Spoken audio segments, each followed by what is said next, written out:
ભુજ અને તેની આજુબાજુના ગ્રામ્ય વિસ્તારમાં બપોરે 3 વાગ્યાથી વરસાદ શરૂ. હળવાથી ભારે વરસાદના ઝાપટા પડ્યા, ક્યાંક પાણી નીકળી પડ્યા. વરસાદના કારણે વાતાવરણમાં ઠંડક જોવા મળી.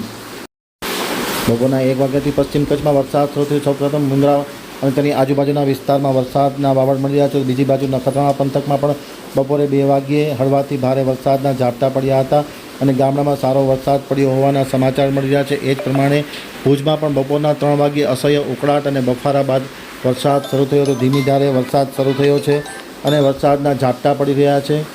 ખાસ કરીને વરસાદના કારણે ક્યાંક રસ્તા પર પાણી ફરી વળ્યા છે તેવા પણ સમાચારો મળી રહ્યા છે. વરસાદને કારણે વાતાવરણ ઠંડુ બહોળ થઈ ગયું છે. હજુ પણ વરસાદ ચાલુ છે અને વરસાદની ગતિમાં પણ વધારો થયો છે.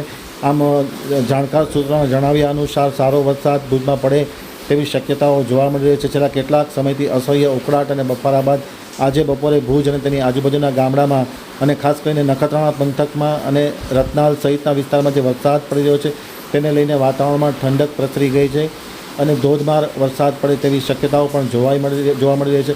સૌ પ્રથમ વખત શાંત વરસાદ જોવા મળ્યો છે. કોઈપણ પ્રકારના પવનની ગતિ વગર અને કોઈના વીજળીના કડાકા ભડાકા વગર શાંતિમય રીતે વરસાદ પડતો હોવાના વાવડ મળી રહ્યા છે અને રસ્તા પર ફરી એક વખત પાણી ભરાવાનું શરૂ થઈ ગયું છે.